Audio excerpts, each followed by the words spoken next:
Ladies and gentlemen, boys and girls, writers, fighters and tongue biters, welcome along to the Joe Spiver YouTube channel where we discuss books and little else. And unfortunately, folks, this video should have been in your eyes and ears yesterday, or at least it was planned to be recorded yesterday, but I would have had a better chance of videoing myself in a viewable fashion in the whaling port of Grytviken. It was so very, very dark, and it's pretty dull today, but is a little better than it was 24 hours ago. I don't know who it is that gets up at 3 AM in the morning and sort of opens the curtains on the day and allows the light to bequeath some of nature's happiness upon us. I don't know whether it's a sort of regional warden who welcomes in the sun, to whom we pay tithe and tribute or whatever, but whoever is doing that is clearly been on the raz the previous night, because they have not been letting the sun in recently, and it's frightfully dull, as I'm sure you can tell. Another negative impact of this dullness was my inability, obviously, to record to YouTube, but also my inability to record videos to further my application to become a radio apprentice at BBC Radio Humberside. They are looking for what I think is a runabout, somebody to collect the tea and the coffee, somebody to mop up the sputum, somebody to run around, somebody to walk about, somebody to greet the grand and the great who walk through the hallowed doors. But obviously, if they hire me, they will realise that they have a real Gladstone on their hands, and so will want me in front of a microphone promptly. But it's a very, very strange application process, and I've got to write answers, and I've got to release 90-second videos. Of course, I've had hundreds of hours of practice over the last 18 months, and so that will be no problem. But lighting has been a problem, unfortunately. Strange process, the BBC applications. They want, so as to ensure fairness and lack of prejudice in the procurement process, they would like to know absolutely everything about you. In order to judge you blindly, they would like to know everything about you: your eye colour, your hair colour, who you sleep with, what you eat, who you worship, the position of an Edwardian ancestor in the social hierarchy. They want to know everything. They want to know about the nature of the genitalia between your legs, and the nature of the genitalia between your legs if you had a voice in the matter, an option or a choice in the matter. It's completely mad. I really do feel like responding to them and saying, if indeed you wanted to judge candidates blindly, the best way to do that would be to just admit their application processes, through the void, and not ask anything about them, not ask about immutable characteristics. Simply hire the most applicable candidate, simply hire the most admirable candidate, the person best suited to the role, and you have judged something fairly. But it's not. But it is not because they want to judge things blindly. It's because they have been told, if indeed it's a 50-50 toss-up between a white person and a black person, choose the black person. If it's a toss-up between a straight person and a homosexual, choose the homosexual. If it's a toss-up between a man and a woman, choose the woman. And these are the quotas in which we live. And you can see that it has fired me up, and I shan't get too angry before I have recourse to. But yes, that's my life at the moment. I've been watching Elon Musk and his strangely disobedient child beneath him in Trump's Oval Office, a man whose name is yet to appear on ballot paper, a man who is not an elected representative, demonising bureaucrats who hold power and are not elected representatives, and whose name have never themselves appeared on ballot paper. That is detestable hypocrisy, but something to which we must become accustomed. So those are my rantings and my ravings this morning. But we do have something of a book review. We are reviewing the 1776 pamphlet of Thomas Paine, known as Common Sense. This comes from a very, very beautifully laid out, beautifully presented collection from Oxford World Classics. We've got Rights of Man, Common Sense, and other political writings in here. We've got letters to Jefferson and letters to Washington. We've got appendices. We've got responses to clerics and all sorts within, and this is obviously a mighty cover. This is Washington's troops taking over from the Redcoats, I think. Yes, the attack upon the Chew House, painted or done in 1898 by Howard Pyle, and this is relentlessly polemical.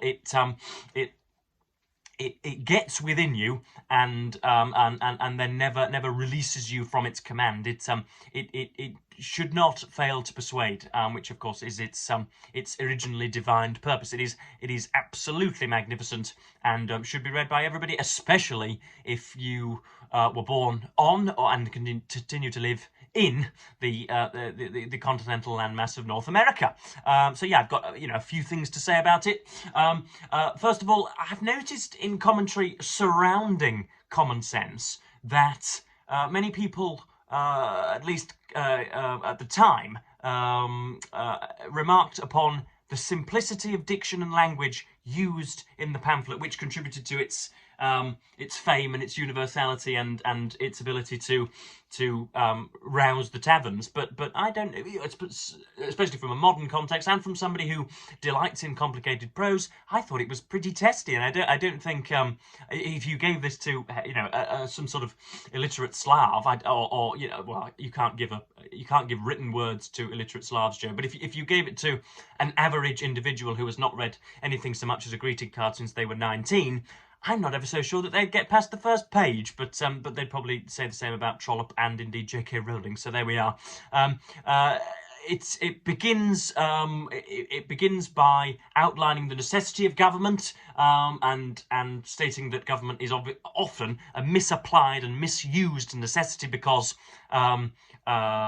virtue does not reign unimpeded, and he takes you through a few thought experiments of people in the woods and the forests who have an initial congress between themselves of 7 or 8, but then sooner or later, as the society spreads, they're going to need elected representatives, and so he's pointing himself. A lot of people still called him a kind of a wispy and anarchical radical, but he is at the beginning setting his stall out as a reasonable thinker and not somebody who thinks we should be screwing in the streets, somebody who thinks we should dispense with all order entirely. He is a sensible pragmatist who gives the call for American independence. At the time, you have 13 colonies ruled by George III, 1,000 miles or so over the Atlantic, and by the Whigs in Parliament, and by Mr. Townshend, the treasurer, the person in charge of whom we would refer to in the modern age of the Chancellor of the Exchequer,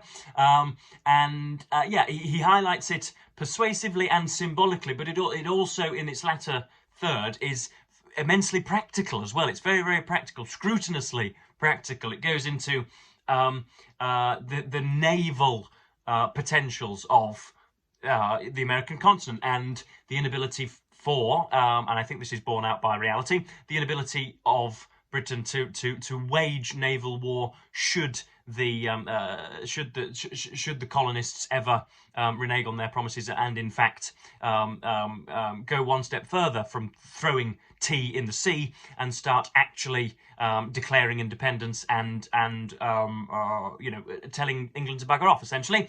And he says that the time and the place is perfect, all is well, and if ever you have been persuaded that things are somehow disadvantageous to independence, that is wrong, and here is why. And he absolutely convinces, and it's absolutely fantastic. It is page by page quotable and should be all over Instagram and Blue Sky and indeed individual book reviews of YouTube.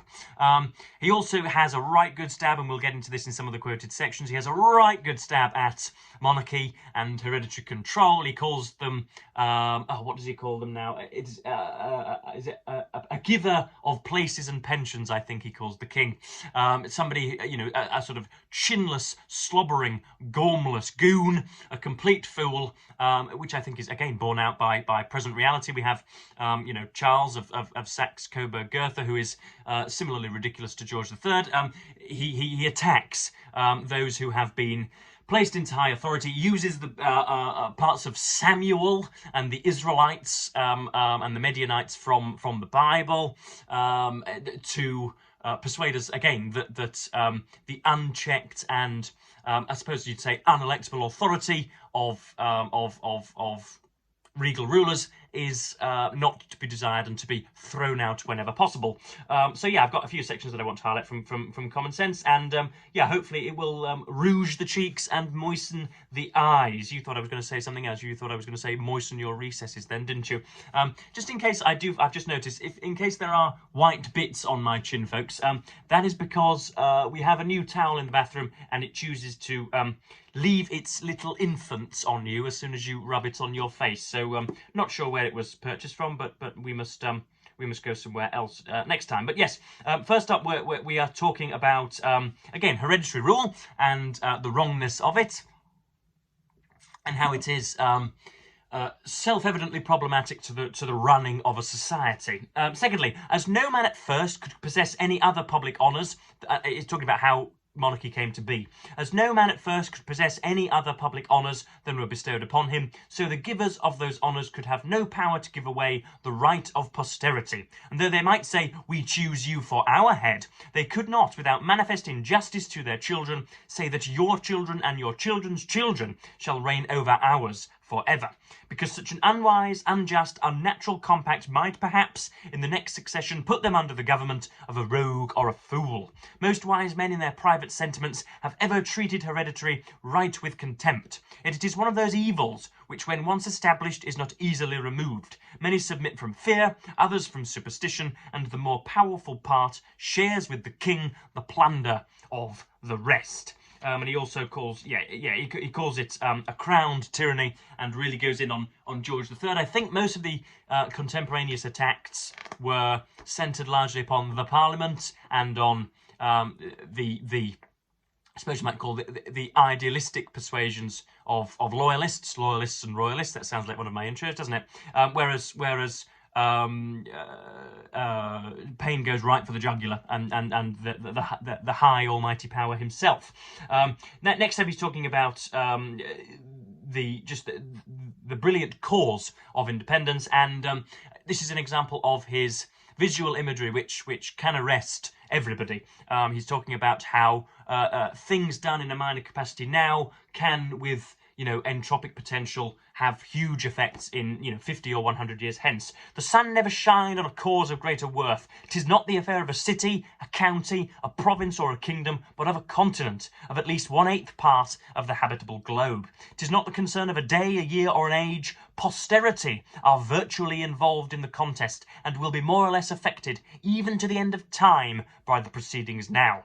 Now is the seed time of continental union, faith, and honour. Here we go. The least fracture now will be like a name engraved with the point of a pin on the tender rind of a young oak. The wound will enlarge with the tree, and posterity read it in full-grown characters. So you have something which, which is scribbled into a foundation, and then as the world metastasizes, time and oak, as in that example, metastasizes, things become more and more obvious, which is brilliant, as I'm sure you will agree. Next up, we have, I think, what is one of the few specious arguments throughout Common Sense that that he mentions in here, that the satellite state is 17 or 18 times larger than the original planet, the orbital planet, saying that surely the United Kingdom, which is barely 700 or 800 miles in length and barely 300 miles in breadth, cannot rule over a huge continental landmass.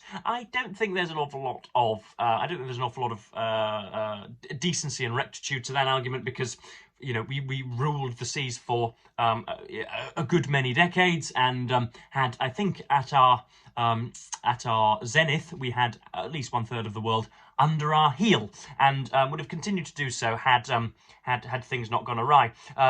So I don't think there's a great deal of persuasiveness to this argument, but it makes, again, for arresting imagery. Small islands not capable of protecting themselves are the proper objects for kingdoms to take under their care, but there is something very absurd in supposing a continent to be perpetually governed by an island. In no instance hath nature made the satellite larger than its primary planet, and as England and America, with respect to each other, reverses the common order of nature, it is evident that they belong to different systems. England to Europe, America to itself. That could be a subtitle of a biography of the nation, couldn't it? America to itself. And then last but not least, we have, what do we have here? Let me have a look. I think I wanted to read out all of page 15 and 16, didn't I?